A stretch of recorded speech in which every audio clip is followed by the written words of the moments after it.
A former lawyer for the FBI is preparing to plead guilty to doctoring a document that was used to justify the FISA warrant against Carter Page. Okay, let me just say this. Wherever you fall on Russiagate, here's the problem with this. You don't have the spook industry setting out to impact a presidential election. That's what they do in banana republics.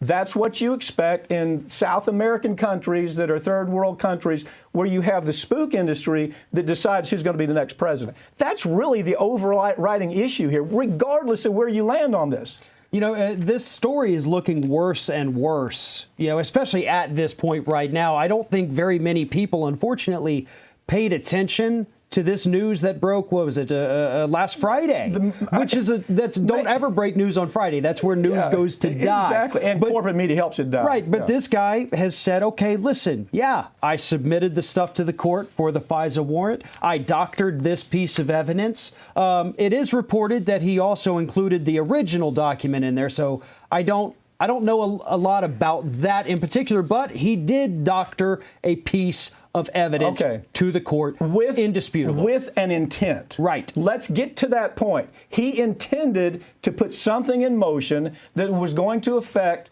the other candidate, who happened to be Trump, that he didn't want elected. So he phonies up material, puts it in front of a judge. The judge has no way of knowing. The judge doesn't know that the spook industry has phonied up material that has created this entire chain of events.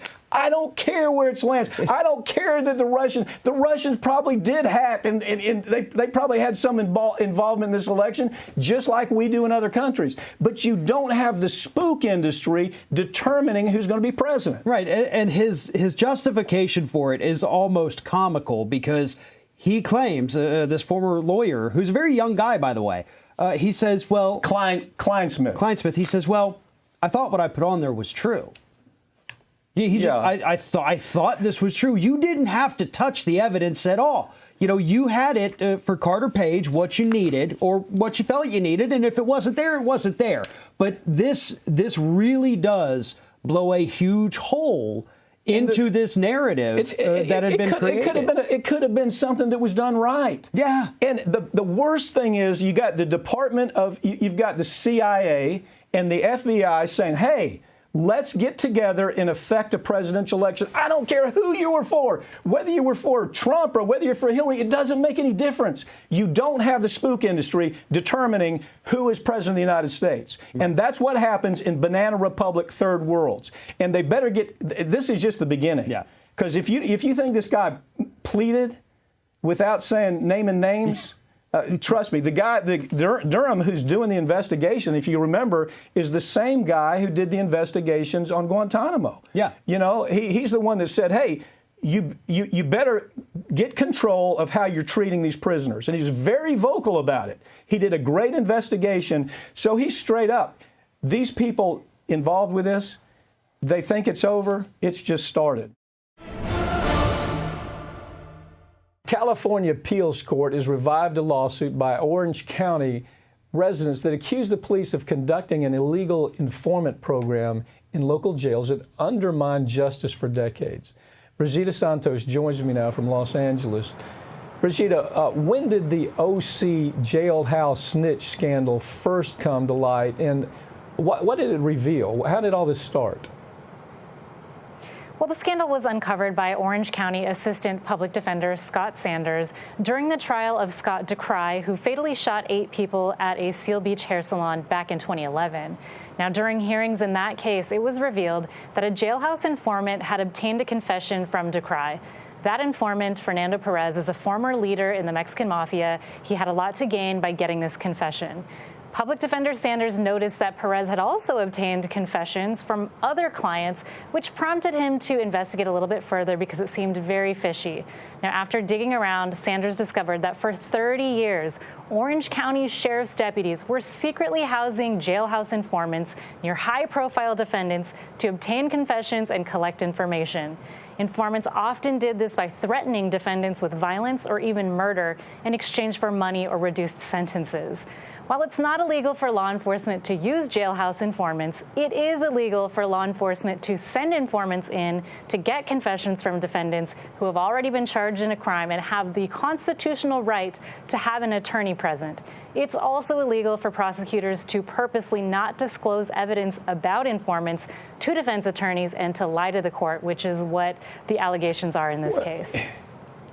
Yeah, Brigitte, it's even, to me, the bothersome thing is the way they would get the snitch would get confessions is they would beat the ever-living daylights out of the people that they wanted to get the confession from, or they'd threaten to murder them or threaten to murder their family if they didn't confess.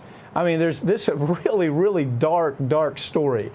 How did the program derail justice for plaintiffs just in lawsuits?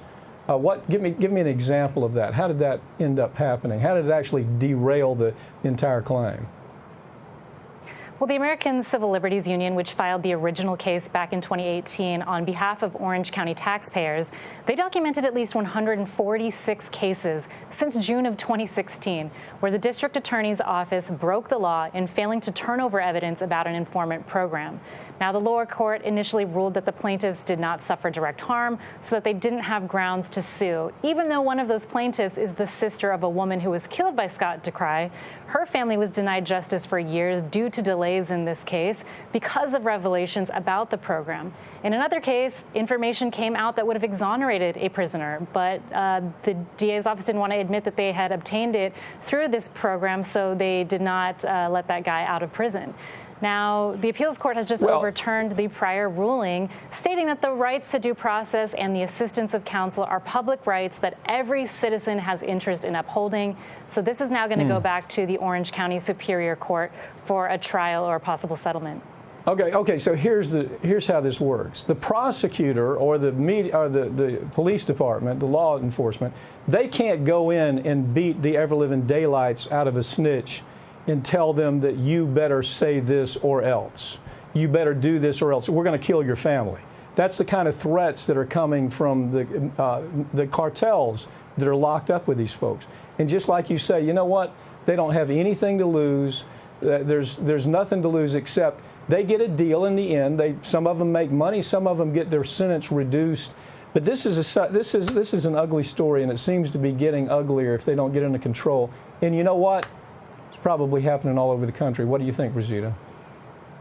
Absolutely, it's happening across the country. Not only are these types of confessions questionable, protesters are rallying against police brutality and corruption, and prosecutorial misconduct goes widely unnoticed.